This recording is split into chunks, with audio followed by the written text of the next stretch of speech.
Hello, I'm Brigantia Blackbird of the Blackbird Grimoire. Welcome back to our series on the Havamal. And today, as you can see, we're doing something a bit different. I'm actually letting you see the translations that I'm consulting. I don't know why I didn't do this long ago. My bad. No cookie. But let's get started. The translation from Vikinger.org reads, "Another's wife entice thou never to secret converse."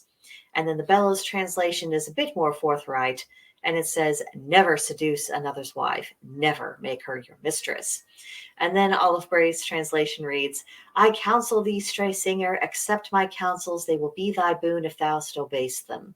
They will work thy wheel if thou winst them. Seek not ever to draw thyself in love whispering another's wife." So, common sense with all of that, and we can take some pretty obvious lessons from this. The first I would like to draw attention to is the fact that moral standards regarding marriage absolutely, positively, unequivocally existed amongst pagan peoples, despite what our critics might say. And of course, there's a reason why this custom came about in a lot of pagan societies, namely because infidelity leads to weak marriages, that damages families, it destabilizes communities, and by extension, entire civilization. No one wants that. And before the fall of any civilization, you saw a massive destabilization of the family, which is why so many people are properly concerned about the state of relationships between men and women, the state of marriages, what's going on in people's families.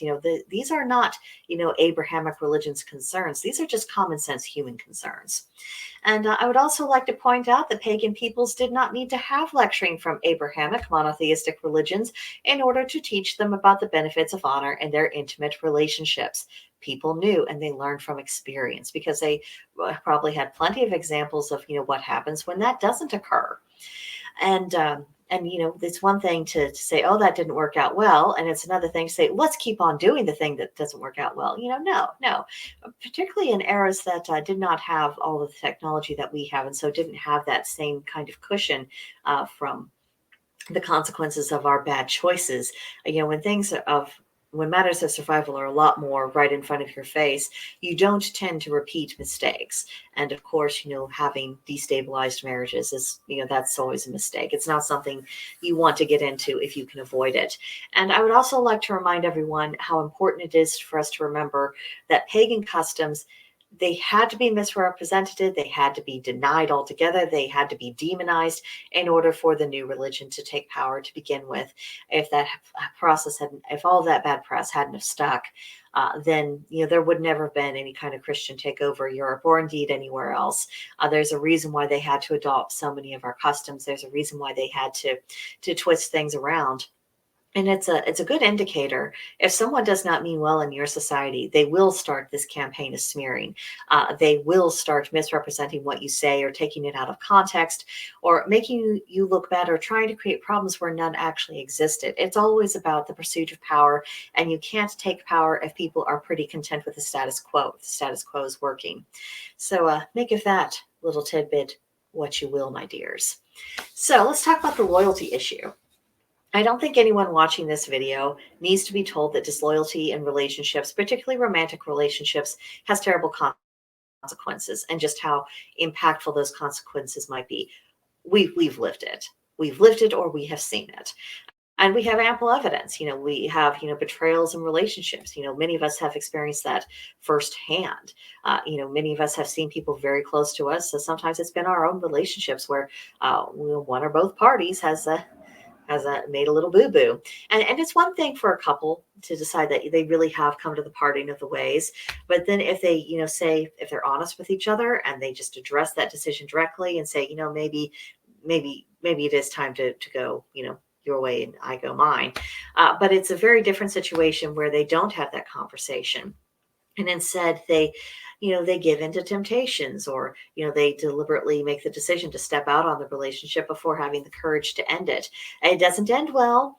And even when people ultimately, leave someone for their spouse, it's very rare that a lasting relationships results whenever that relationship or both people cheating. It just doesn't work out well. And we see this time and again. So, I think it's pretty obvious that you don't go out of your way to create that situation for yourself.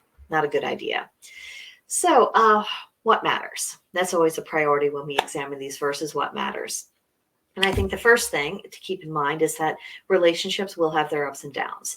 And that's why infidelity tends to be a symptom of a problem rather than something that just arose one morning. I mean, people who love their spouses, they don't, wake up in the morning and say, guess I'll go bang my coworker today. That's not how it goes. There's always a process of pre-existing problems that leads to a process of detachment, emotional detachment. And there's also this point in which someone decides they're not going to come together. They're not going to solve their problems together as a couple, and then you have one or both parties looking elsewhere for comfort, and problems ensue. And this choice at that crossroads, that makes the difference between long-lasting relationships and broken homes. You can always find yourself in a disconnected state in a relationship and say, oh gosh, we better set aside some of our other concerns and come back together here. And people who do that more often than not tend to be successful. And then the ones who don't, well, divorce is very expensive. And even if people never had a legal marriage, separating out the household, particularly if you have children together, it's still going to be an expensive process, not just to your pocket, but also to your heart and to your soul. So our challenge, again, purpose of us looking at the Havamal or any other pagan text is to help us reason on principles. Now, anybody at all could read the verse. They could even understand the meaning. They're not going to get any kind of spiritual benefit unless they allow the wisdom of the verse to actually affect their choices. And I don't think this verse is just about the idea of respecting marriages, although that is, of course, a very prominent theme of it. I think it's about asking us to reflect, first of all, upon our choices. It's easier for us to live up to vows that we make in marriage if we choose our partner wisely to begin with, because marriage, it's about facing the world together. You have a person that you are operating as a team with, and a union of that kind that's supposed to last through thick and thin. It shouldn't be entered lightly. It shouldn't be entered with misgivings. It shouldn't be a transactional affair. And we shouldn't, of course, tamper with existing unions.